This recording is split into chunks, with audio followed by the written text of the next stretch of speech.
¿Y cómo responde Abraham? Abraham le da el diezmo. Hermanos, que nadie sea tan retorcido. Porque yo he visto personas que cuando intentan justificar el diezmo hoy dicen, el diezmo no es de la ley, el diezmo... Abraham dio el diezmo antes de la ley. Ok, yo animo a la gente a estudiar cómo vivían los pueblos que no eran cristianos en esa época. Hermano, ¿cuántos años te crees que tiene el hinduismo y estas religiones? Pocos. Desde que tú veas el diluvio, la Torre de Babel y toda esa dispersión, ahí se empiezan a formar religiones. Conforme las personas se empiezan a dispersar, la gente empieza a modificar la fe verdadera. Todo empieza a mezclarse con culturas, con tradiciones, con costumbres. Por eso, cuando mires todas las religiones, verás puntos en común. Tú mira el budismo. El budismo presenta ofrendas. Sí, tú verás que cada día dan ofrendas a sus budas y a sus cosas. El hinduismo presenta ofrendas. Sí. Habla de sacrificios. Te hablarán los musulmanes de sacrificios. Hay un montón de cosas que tenemos en común con otras religiones, porque todo viene de un origen. El diezmo que nosotros vemos en la ley estipulado, ¿por qué Abraham da el diezmo? Déjame hacerte una pregunta. ¿Quién le ha hablado a Abraham del diezmo? ¿Quién le ha explicado a Abraham del diezmo? ¿Quién le ha enseñado a Abraham del diezmo? El pueblo de Dios no era el único que diezmaba. Un montón de culturas paganas de alrededor también daban diezmos. A sus deidades, a sus gobernadores, a sus reyes. Porque Abraham no le está dando el diezmo a cualquier persona, se lo está dando a un rey. ¿Por qué decide dar el diezmo? ¿Quién le ha explicado sobre el diezmo? Ah, no, Dios se lo reveló en ese momento. No. Es que Abraham viene de un trasfondo donde alrededor sabe que hay culturas que en gratitud ofrecen eso a un rey. También pueden ofrecerlo a un sacerdote por algo que tenga que ver con un significado religioso. Pero no porque Abraham dé el diezmo, y como muchos dicen, como Melquisedec prefigura a Cristo o apunta a Cristo y Abraham le da el diezmo a Melquisedec, debemos seguir dando el diezmo a Cristo. Hermano, no tuerzas la Biblia. Si tuviéramos que seguir dando el diezmo a Cristo, Pablo lo hubiera dicho. Pablo se harta de dar instrucciones a la iglesia. Pablo escribe a la iglesia cómo se debe alabar, cómo deben vestirse apropiadamente incluso las mujeres, cómo se debe orar, cómo se debe tratar a los hermanos. Si el diezmo era tan importante, ¿qué le costaba a Pablo decir? No olvidéis el diezmo cada mes. Porque además no era el diezmo, eran los diezmos. Si tú lees la ley, eran plural, habían 3. Pablo no habla de diezmo, Pedro no habla de diezmo, el apóstol Juan no habla de diezmo. ¿Por qué nadie habla de diezmo? ¿Por qué Jesús no instaura el diezmo para sus discípulos? Ah, pero Jesús le dijo una vez a unos fariseos: diezmáis la menta y el eneldo, pero no practicáis la justicia, la misericordia y la bondad. ¿Y qué le dijo Jesús? Haced esto sin dejar de hacer aquello. Eran fariseos, claro que seguían el diezmo ellos.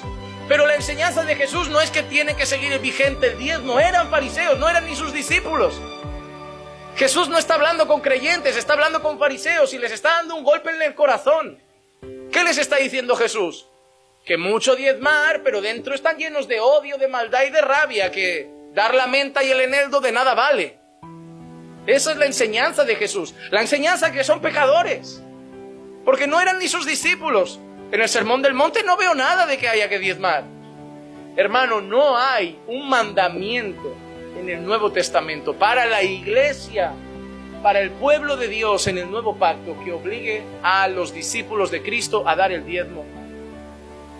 Porque me parece muy interesante que cuando la gente que lo quiere traer del Antiguo Testamento, porque es la ley, no traen lo de la comida, no traen las otras leyes. ¿Te has dado cuenta?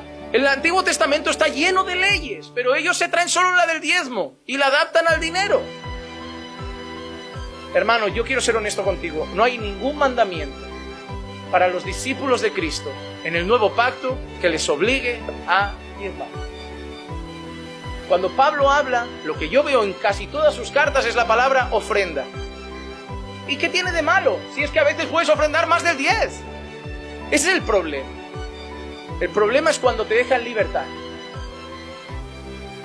¿Sabes por qué algunos pastores saben eso, pero hablan del diezmo porque dicen, si yo no digo eso, la gente no da? Pero eso es su problema con Dios. Lo que tú no puedes hacer es meter miedo diciendo, que viene el saltón, el revoltón y el devorador. Y cuando el miedo no funciona, le meto la codicia.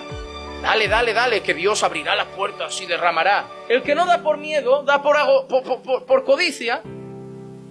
¿Y cómo quiere Dios que des? Que cada uno dé, como propuso en el corazón, no con tristeza, porque Dios ama al dador alegre.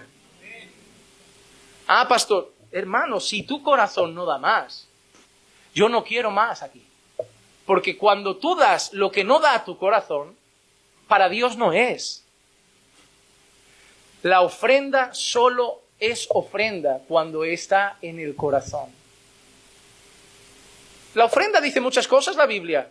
Que cada uno dé como Dios le haya prosperado. Mira, eso te llama a ser generoso, a ser justo conforme Dios te ha dado más. Da más.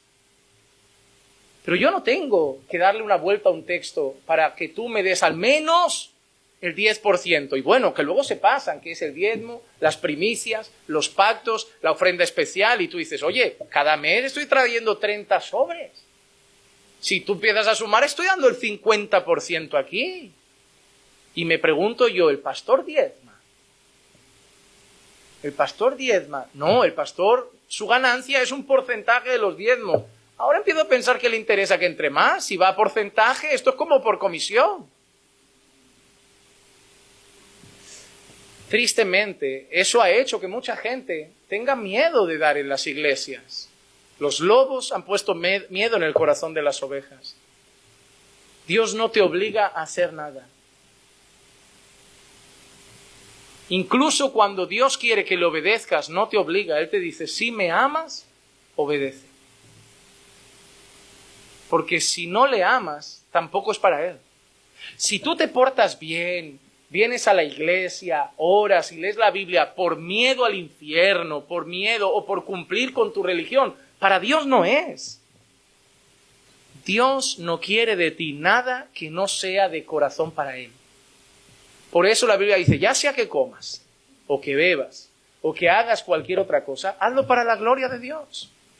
Para nadie más, para Él. Y entonces lo que haces será olor fragante delante del Señor. No es tu buena obra lo que le agrada a Dios, es tu buena obra hecha para Dios. Es diferente.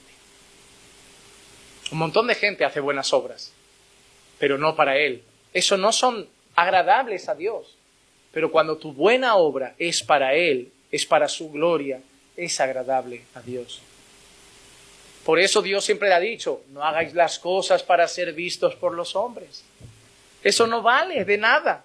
Orad en las plazas, orad en lo secreto. Dios siempre ha advertido a la gente, no queráis obedecer solo para que los hombres os aplaudan.